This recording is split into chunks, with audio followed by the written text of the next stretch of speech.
মানুহৰ মাজত থাকি মানুহৰ লগত থাকি ভাল পোৱা মানুহ যেনেকৈ এই জ্যেষ্ঠসকলে কৈছে মানুহ থাকিবলৈ হ'লে গছ থাকিব লাগিব এইটো একেবাৰে সঁচা কথা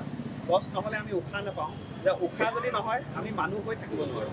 গতিকে প্ৰথম কথাটোৱে হৈছে সেইটো এতিয়া গছবিলাক আমাৰ গোটেই অঞ্চলটো চাবলৈ গ'লে গছবিলাক সম্পূৰ্ণ ধ্বংস প্ৰায়ে হৈছে আপুনি য'তেই নাযাওক লাগিলে আমি ৰাস্তাৰ পদূলিৰ নামত বিভিন্ন গছ কটা হৈছে গুৱাহাটীতো সেই একে অৱস্থা ফ্লাইঅভাৰ বা ডেভেলপমেণ্টৰ নামত গছ কাটিছে আমাক ডেভেলপমেণ্ট লাগে আমি কেতিয়াও নকওঁ যে আমাক ডেভেলপমেণ্ট নালাগে কিন্তু ডেভেলপমেণ্ট বা কিবা কাৰণে যে একো প্লেন নোহোৱাকৈ গছ কিছুমান কাটিব আৰু আমি থাকিব নোৱাৰা হ'ব চৰাই চিৰিকটি থাকিব নোৱাৰা হ'ব সেইটো কেনেকৈ হ'ব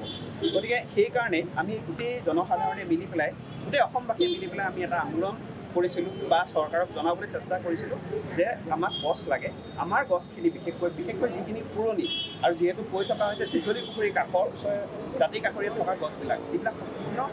150-200 বছৰীয়া আপুৰুগীয়া গছ যিবিলাক আকৌ সম্ভৱ নহয় যে আমাৰ জীৱনকালত আমি সেইখিনি দেখা পাওঁ গতিকে সেই আপুৰুগীয়া গছবিলাক জীয়াই ৰাখিব পৰাটো আমি ভাবিছিলোঁ আমাৰ কৰ্তব্য গতিকে আমি আন্দোলনৰ বা চৰকাৰক পোৱাৰ চেষ্টা কৰিছিলোঁ সেইখিনিৰ লগতে সকলোৱে সহযোগ কৰাৰ কাৰণে আমি সৌভাগ্য আছিলোঁ যে আমি সকলোৱে স্বতঃস্ফূৰ্তভাৱে ওলাই আহিছিলে আৰু সম্পূৰ্ণ অসমবাসীয়ে ছাপোৰ্ট কৰিছিলে যাৰ কাৰণে আমিও তাৰ এটা সংগীহে হৈছিলোঁ গতিকে সেইখিনি যোৱাবাৰ ঠিক এনেকৈ হৈ গৈছিলে চৰকাৰে প্ৰতিশ্ৰুতি দিলে যে এইখিনি ইমানলৈকে কটা হ'ব বা এইখিনিৰ পৰা গছখিনি ৰখা হ'ব এইবাৰ যিহেতু আকৌ নতুনকৈ এটা তেওঁলোকে প্ৰস্তাৱনা লৈছে বা প্ৰকল্প লৈছে যে এইখিনিৰ পৰা আকৌ নতুনকৈ কটা হ'ব বা সেইখিনি কথা যিহেতু আকৌ নতুনকৈ ল'লে এই যিহেতু যোৱাবাৰে এটা প্ৰতিশ্ৰুতি দিয়া হৈছিলে আমি আশা কৰোঁ যে যিসকল জ্যেষ্ঠ নাগৰিক বা যিসকলৰ লগত আলোচনা কৰি গোটেই প্ৰকল্পটো সম্পূৰ্ণৰূপে বন্ধ কৰা হৈছিলে আকৌ পুনৰবাৰ সেইখিনি বিবেচনা কৰি পেলাই চৰকাৰে এবাৰ যদি আগভাগ লয় আকৌ